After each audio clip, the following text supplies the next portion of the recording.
네, 오늘의 말씀은 예레미야 30장 1절에서 11절의 말씀입니다. 예레미야 30장 1절에서 11절의 말씀입니다. 제가 읽겠습니다.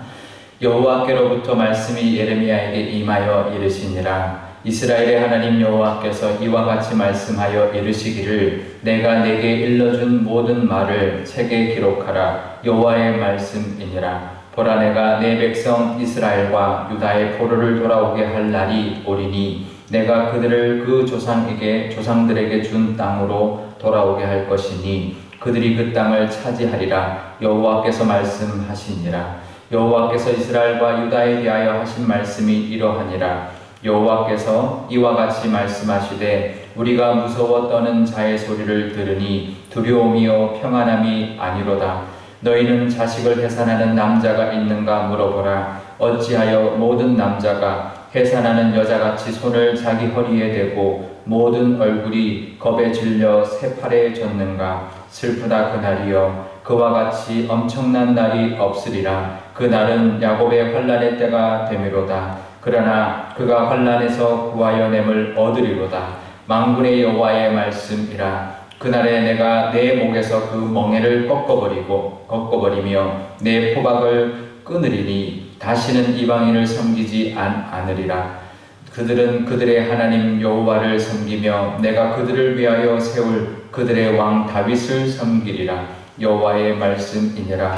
그러므로 나의 종 야곱아, 너는 두려워하지 말라. 이스라엘아, 놀라지 말라. 내가 너를 먼 곳으로부터 구원하고 내 자손을 잡혀가 있는 땅에서 구원하리니 야곱이 돌아와서 태평과 안락을 누릴 것이며 두렵게 할 자가 없으리라. 이는 여호와의 말씀이라. 내가 너와 함께 있어 너를 구원할 것이라. 너를 흩어졌던 그 모든 이방을 내가 멸망시키리라. 그럴지라도 너만은 멸망시키지 아니하리라. 그러나 내가 법에 따라 너를 징계할 것이요 결코 무죄한 자로만 여기지는 아니하리라.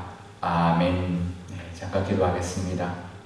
아버지 하나님, 오늘도 하나님 말씀 듣고자 이 영상 앞에 섰습니다. 하나님 비대면으로 또 가정에서 영상으로 하나님 앞에 나와 새벽 예배를 드리고 말씀을 듣고 기도하기를 원하오니 하나님 함께하여 주시고 친히 말씀하여 주시며 그 말씀을 따라 오늘도 하나님과 함께하는 귀한 날 되게 하여 주옵소서. 감사드리며 예수님의 이름으로 기도드리옵나이다. 아멘.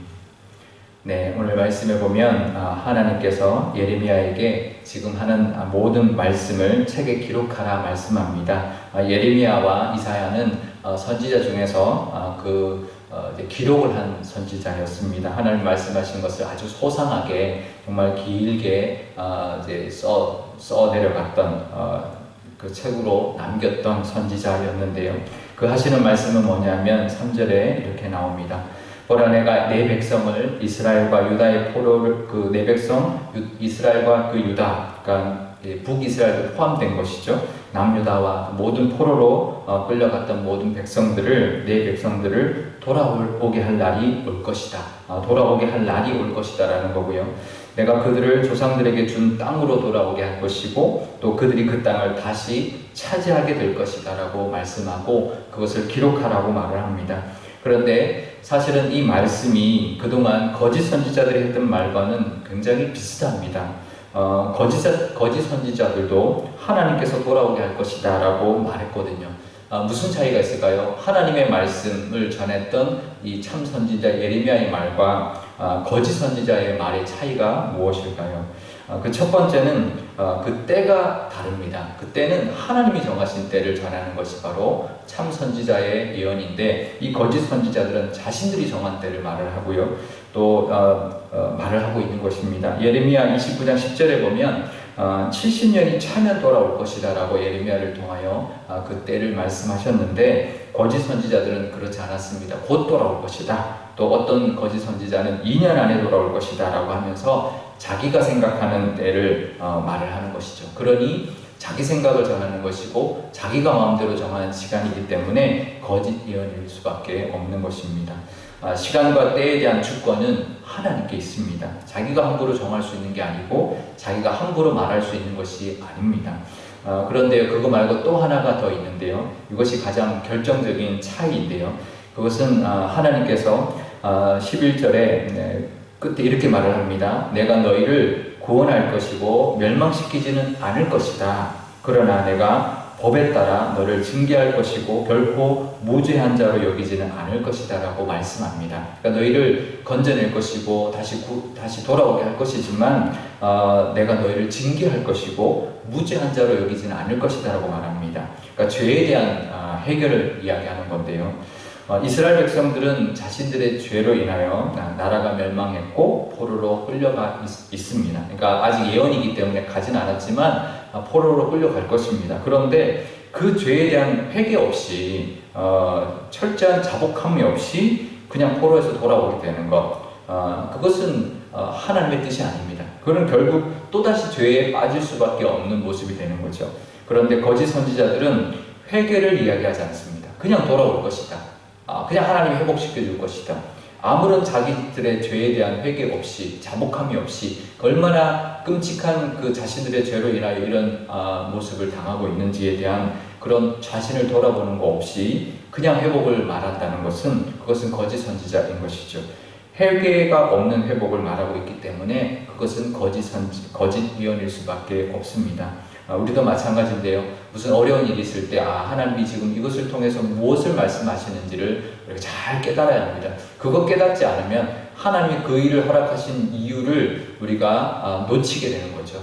하나님은 그냥 우리에게 주시지 않습니다. 모든 일들을 어떤 이유가 있어서 주시는데 그 이유를 모르고 다시 회복만을 구하거나 다시 회복만을 우리가 찾는다면 결국은 또다시 그런 어려움을 당할 수밖에 없는 거죠. 우리가 다시는 그러지 않도록 하나님 우리를 돌아보고 하나님 무엇 때문에 이런 것을 허락하셨는지를 다시 깨달아서 회개하고 다시는 그 일들을 경험하지 않도록 우리가 하나님 앞에 나아가 무릎 꿇고 또 하나님 앞에 기도함으로 우리가 회복받는 그런 우리가 되어야 할 것입니다. 지금 여러 가지 문제들이 있죠. 우리가 겪고 있는 현실의 문제 마찬가지입니다. 뭐가 문제인지를 정확하게 알고 하나님의 은혜를 구해야 합니다. 그렇지 않으면 또다시 그 불행을 경험할 수밖에 없고 다시 겪을 수밖에 없기 때문인데요. 지금 이 코로나의 사태도 마찬가지입니다. 우리 인간의 잘못이 무엇인지를 철저하게 깨닫고 난 다음에 하나님께 멈춰달라고 다시 종식시켜달라고 기도해야 할 것입니다. 그렇지 않으면 우리가 또다시 또 다른 어떤 우리의 불행을 경험할 수밖에 없는 것이죠.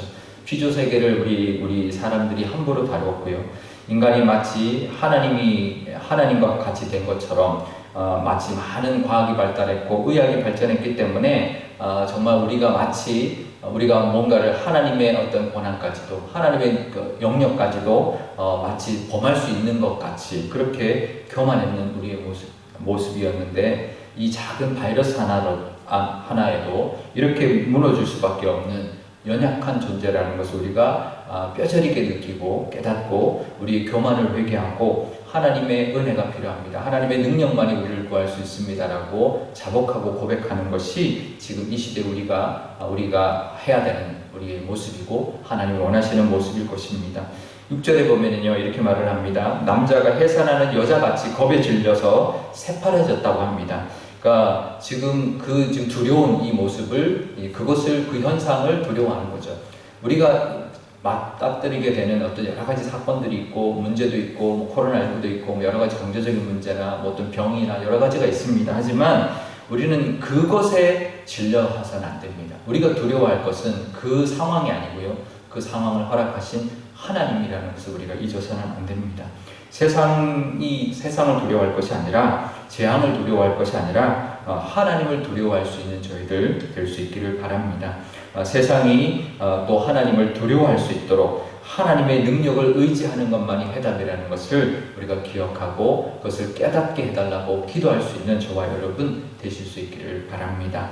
오늘 기도할 때 이렇게 기도하면 좋겠습니다. 하나님, 우리에게 있는 여러 가지 코로나 문제도 또 여러 가지 개인적인 또 가정적인 문제도 하나님 손에 달려 있습니다. 하나님 무엇이 잘못되었는지 깨닫게 해주시고 다시는 그렇지 않도록 또 하나님 앞에 기도하고 회복시켜달라고 그래서 하나님 앞에 회개하고 회복의 은혜를 구하는 또 기도가 드리면 좋겠고요. 또 우리 교회도 그 은혜, 하나님의 능력과 하나님을 두려워하는 교회로 또 이 땅 가운데도 선포하는 교회 되어달라고 기도하면 좋겠습니다. 제가 기도하겠습니다.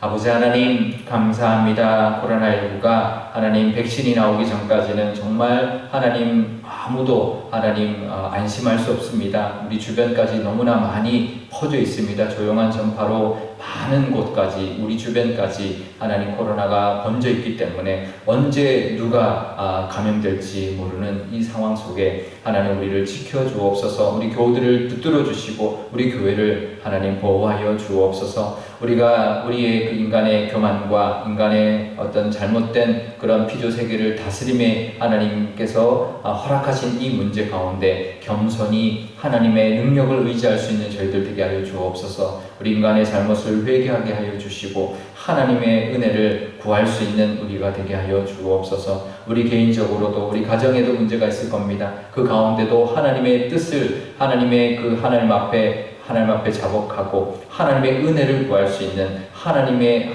뜻대로 살기를 다짐하는 그런 우리의 모습이 있을 때 다시 회복되고 다시 하나님의 은혜만을 누리는 우리가 될 줄 믿습니다. 그런 모든 교우들 되게 하여 주시고 우리 교회도 하나님의 능력이 가득하며 하나님만을 두려워하며 하나님의 그 뜻이 이루어지는 교회가 되게 하여 주옵소서. 감사드리며 예수님의 이름으로 기도드리옵나이다. 아멘. 주기도문 하겠습니다.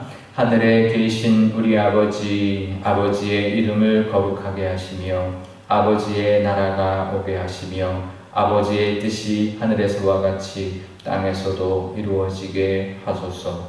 오늘 우리에게 일용할 양식을 주시고 우리가 우리에게 잘못한 사람을 용서하여 준 것 같이 우리 죄를 용서하여 주시고 우리를 시험에 빠지지 않게 하시고 악에서 구하소서.